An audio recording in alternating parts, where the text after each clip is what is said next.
friends and siblings in faith, and courageous truth tellers. It's an honor to be with you today. My name is Doug Pagitt. I'm a pastor from Minneapolis and the executive director of Vote Common Good. Thank you for that. It really means a lot. My wife, Shelley, here is a yoga instructor and leads a yoga studio in Minneapolis, and we will be returning there tonight. Our city is still walking with a limp. We've been harmed. Our country's walking with a limp. We have been harmed. But we will keep going, and I'm proud to stand here today in this moral conviction with you, because this ICE detention center, it's a part of a system. It's a part of a system and machinery of cruelty. It's the cruelty and the lawlessness of our federal presidential administration. This facility, as we all know, is not about immigration policy. It's about trying to legitimate cruelty. It's about how human beings are being treated, separated from their families, denied due process that were promised to all in this country, transported in night and pressured in silence and held in conditions that are designed to break the human spirit.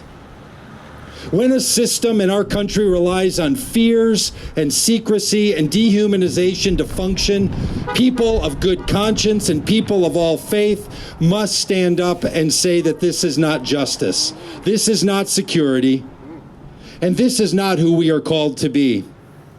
And let's be honest, our country is spending billions of dollars to fund this system, not only here, but in centers all across the country. Billions of dollars. And for what? It accomplishes nothing of lasting value. It will go into the trash heap of shame in this country.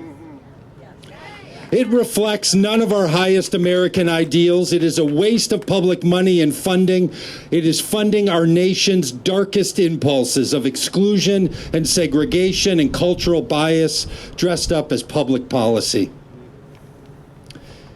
In my hometown of Minneapolis, we have seen this cruelty up close, not in institutional buildings, but in roaming federal agents wearing masks and unnamed.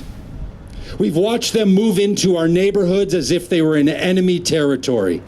We have seen families thrown into panic, children unable to go to school, hospital workers unable to care for the needy. We've heard the fear in the voices of our neighbors and wondered if today was the day when those they love would disappear.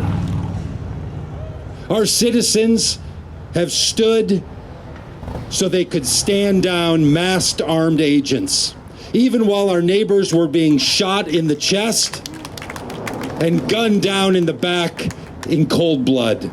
I have stood at both of those sites where Renee Good was shot and murdered and where Alex Preddy was murdered on his knees. I will stand there again tomorrow. And I can tell you that I was there with the courage of those of you here. 20 weeks ago, I had the privilege of standing here with people outside of Alligator Alcatraz, and that has motivated us in Minnesota. So please know we are in this fight with you and together, and your courage is translating to our courage. Because we have all witnessed something else. We have all witnessed that courage is contagious. When the incursion started in December in the cities, we showed up with our bodies. Just like you, we stood outside of detention sites. And we stood outside hotels where ICE agents were sleeping in the night. And we blew whistles to warn our neighbors when they would come a-raging. And we held up our phones to make the invisible visible. We applied steady moral public pressure, not reckless but not silent, not violent but not well behaved.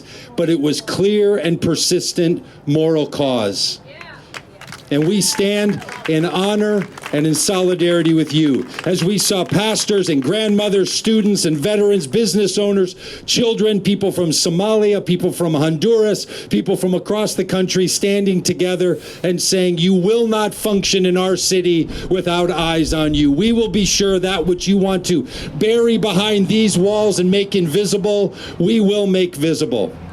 And what we've seen in Minneapolis is that ordinary people acting with moral clarity and steady resolve can expose injustice. And in Florida, you are doing the same. Faith leaders are doing the same. Communities across this country, we are doing the same. And that is why I'm proud to stand here with you today and let you know that people all over the country cheer you on. We are not here because we hate anyone. We are here because we love our neighbors, because our faith teaches us that we should care for one another. Many of us believe that all of us hold the image of God. So we must ask a fundamental question in this time. Who is the we when we say we the people? Because constitutional rights don't apply only to some of us. They apply to anyone in this country for any reason. Not just for citizens, not just for those with certain legal status, but to anyone in this country. That is our we. And if we normalize cruelty to some, we normalize cruelty on all. So we stand, we witness, we refuse to let this kind of fear have the last word. No fear. No fear.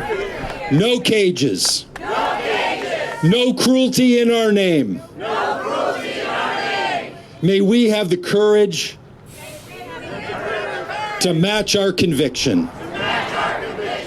And may love, not fear, be the largest, loudest voice in our land.